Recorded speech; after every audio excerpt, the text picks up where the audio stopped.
so the first thing we're going to do here is take some deveined shrimp and add some soy sauce and sesame oil. And once you've got that, you're going to kind of mix it around and then just let it refrigerate.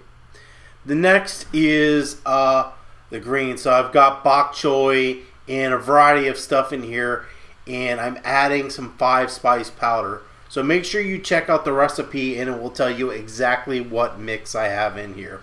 So I'm adding some cilantro and garlic, and then I'm going to mix all that up. So I've got a hot pan. I'm adding some canola oil and a couple of hot peppers, and I'm going to quickly just go ahead and saute those shrimp.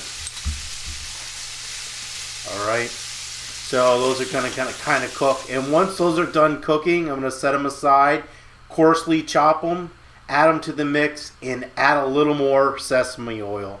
So this is what it should look like. And that's basically it for what you're putting in the egg roll wrapper. So you're going to take your egg roll wrappers, and I'm just putting water, cold water on the edge. It's like a glue, and then I'm going to roll those. So I'm trying to tuck this wrapper under. I'll do it better on the next one. And then I'm kind of rolling it and folding the sides.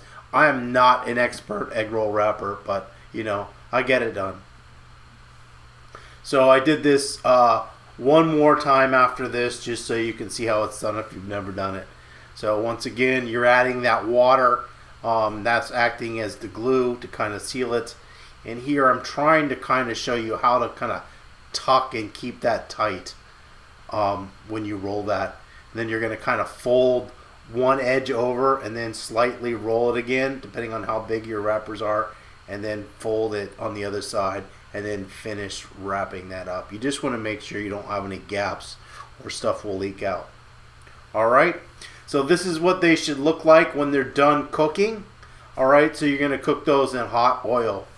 And this is the final egg roll, shrimp egg rolls. This is just the sauce I had. It's kind of a sweet chili sauce that I'm kind of spreading on the egg rolls. This is one plate here, and this is another plate where I'm just kind of sprinkling that above. I really like the sauce. So, but you can use any sauce you want. So thanks for watching. I hope you enjoyed it, and definitely try this one. It's really, really, really good.